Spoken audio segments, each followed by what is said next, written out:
Mountain bikes are rad. You should get one. You should get one. You should get one.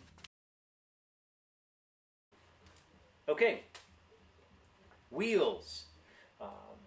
Wheels, tires, people often use them. Rims, use those three words interchangeably, but I'm going to be honest, there is a difference between all three of those. Your tire is the rubber compound material that is on the wheel, basically. And the wheel consists of your rim, the spokes, and a hub, which I'll show you here. So the rim is the part right here that goes around the bike. Around the wheel that your tire attaches to. And then the spokes attach the rim to the hub, and the hub is what allows the wheel to roll and roll you down the trail. And so the back is the same, tire, rim, spokes, hub is in here. You can't see it, it's behind the gears there. Yeah, so just some key differences for the wheel. The wheel is comprised of the tire, the rim, the spokes, and the hub. And the rim and the tire are different. You can have tubeless tires, and you can have tubes with inner tube. A tubeless tire is it's kind of like your car tire, your vehicle tire. It's the rubber tire is seated, if you will. That's what we call it. It's seated to the rim of your wheel. So there's no inner tube inside for a tubeless tire, hence the term tubeless. With an inner tube, you still have a valve, just like you do tubeless. An inner tube still has valves because you have to put air inside in order for the tire to have some structure. And putting air inside the tire does add strength to the rim as well. Instead of using an inner tube inside the wheel on a tubeless, or inside the tire of a tubeless, no, there's no inner tube. You put a little bit of tire sealant so that if you get small leaks or punctures, that tire sealant flows in there, and the idea is that it clogs that new hole, puncture, whatever. Obviously, if the hole is big enough, the sealant is just going to leak right out, or you're going to go flat, and you're going to need to do a different type of trail repair. But small punctures and whatnot, the fluid will flow out. In fact, you can see the fluid on here. It's got this wet sort of crisscross pattern. The dirt looks a little bit wet because this tire's had a lot of use.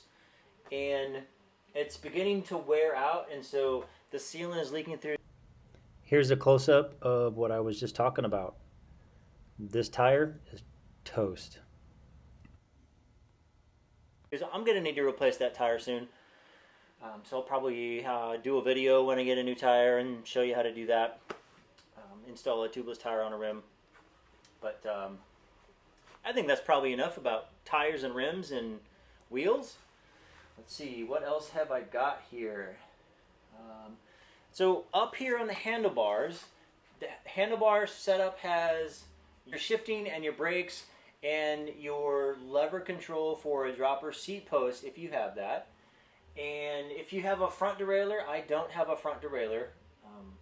I have a rear derailleur, but I just have one gear in front, so I don't need a derailleur to move the chain from the different gears. So if I had 2 chain rings or 3 chain rings on my crankset, then I would have a front derailleur, and so that the chain can move back and forth and I can utilize those gears in front. You can get, so these are grips. So here.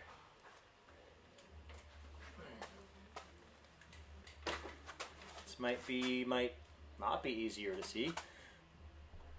We just do that. You can look at my filthy cabinets down there. Okay, so on the cockpit area, and this area is often referred to as the cockpit, I have my rear brake. Down here is this shifter for the gears in the back of the bike. Right here is my front brake, and then this, show you, flip it around this way, this right here is the lever for my dropper seat post. You might have a front derailleur over here if you've got a front derailleur, because you'll need a shifter for that. Now we've got the handlebar. The stuff is attached to the handlebar, and you can get carbon fiber, aluminum, titanium, steel if you wanted. And then there's different types of grips. I have this style, which I really like. But there's just the traditional round grips that go on here as well that folks use. And we have, you can see right here is our stem that brings the handlebars away from the headset, which is this part of the bicycle. And the headset is the part that's inside the bike that has bearings and whatnot that allow you to freely rotate the bike with very little friction. And so every bike has a headset, and there's different kinds, and I won't get into exactly what you can have here for a headset style, but there's different kinds. They all serve the same purpose, so you can turn the handlebars. And you can get different distances. This distance, let's see, this distance, or it can be higher. You can increase the rise. So there's many different styles depending on what kind of bike setup or geometry that you want to use. And that is often dependent on your riding style. Okay, just a couple more things with the bike. We have, in the frame, we have these components, these short pieces that connect larger pieces or other triangular members of the frame. Those are called links or linkages. And each link has some kind of pivot. That allows the component to move freely, or the frame part to move freely against each other. And the frame builders have done that to help with the design of the bicycle. It could be strengthening the design and make the ride more pleasant, allow you to pedal really hard but not have all that really hard pedaling go into moving the suspension up and down. Frame builders really have done a bang-up job with today's frames and in absorbing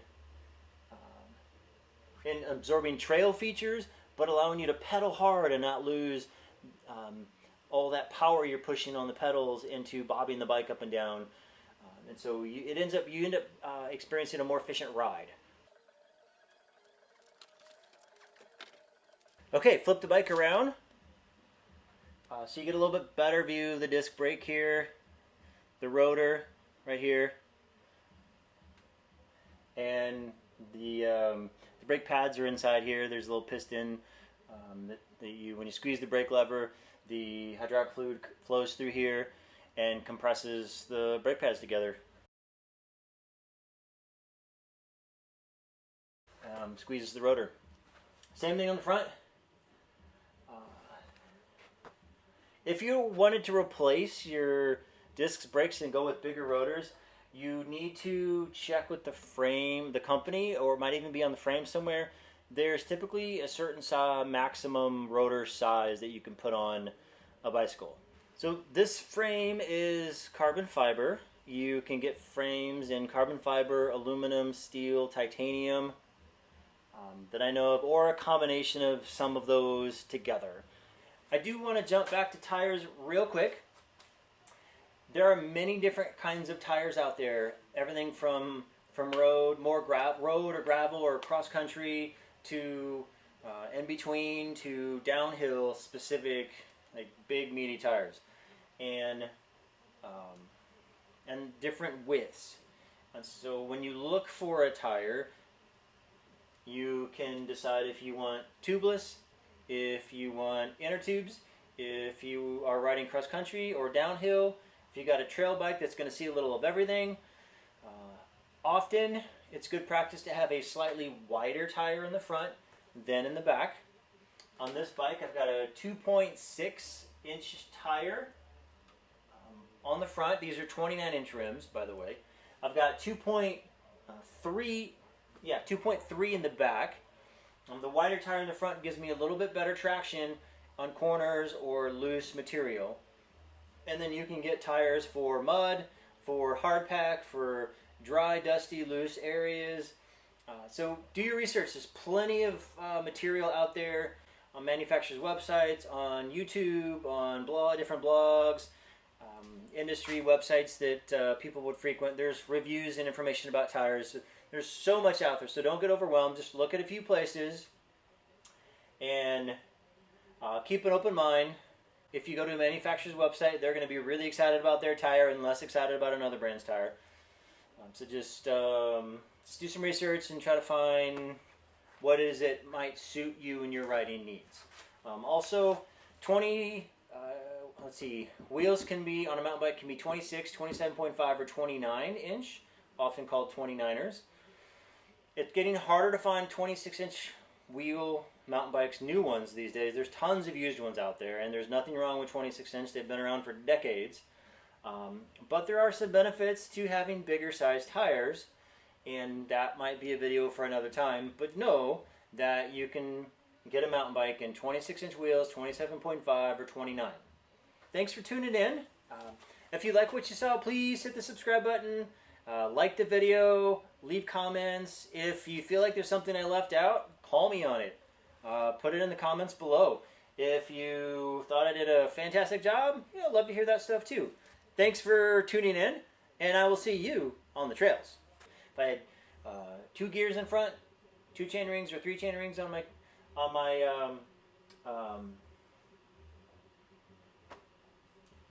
chain ring crankset. I